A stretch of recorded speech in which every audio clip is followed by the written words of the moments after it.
uNtencane qhamuka nesixazululo iphinda futhi ethithisa amabhinca ngokunganaki izinto.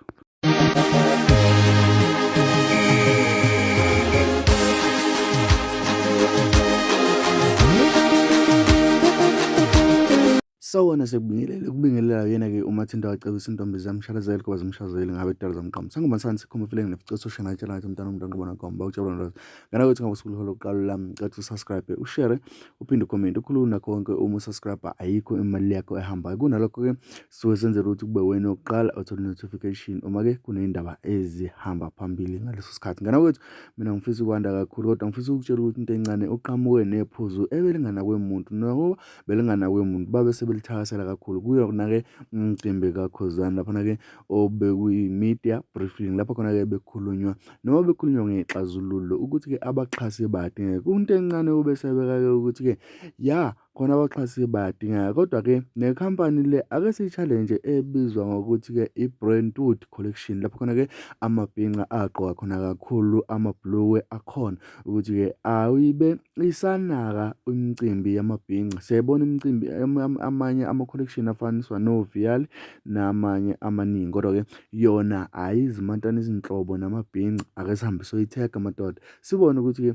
kwenzakalani, sibuze ukuthi nansi-ke imicimbi yamaskandi iyenziwa kodwa-ke nina nisaphothwa mihla namalanga ngala yindaba ningafuni ukubuya nezosupport-a thina ngala emabhinceni.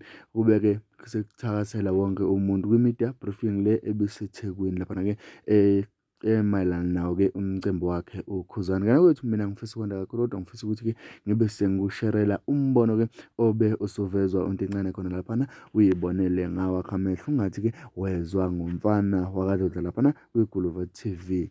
Nawo umbukiso uthokozela ungakhohlwa-ke ukusubscribe. Umuntu uyakwazi ukuthi mangipostile ngifake nasi skin jeans sami ngisinika uviyala athi ulifaka leli ugodo. Njengamanje ake sihambeni siye phejini lo godo sibuze ukuthi nixhasane nemicimbi kamaskandi.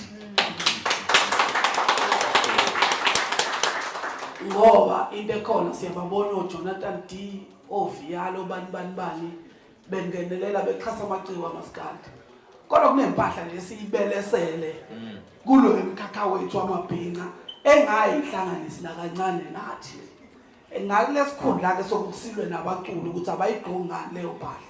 Ake sibuyeleni ibona-ke manje sibuze ukuthi nathi imicimbi kamaskandi siyayibona unyaka wonke nixhasa nini ngoba nisupportwa la kumaskandi. Imarket yenu ila kumaskandi. Singagcini nokulwa namaciko ethu kuphela ukuthi awagqoki into engale ndaba nejandla yethu. Siyabonga.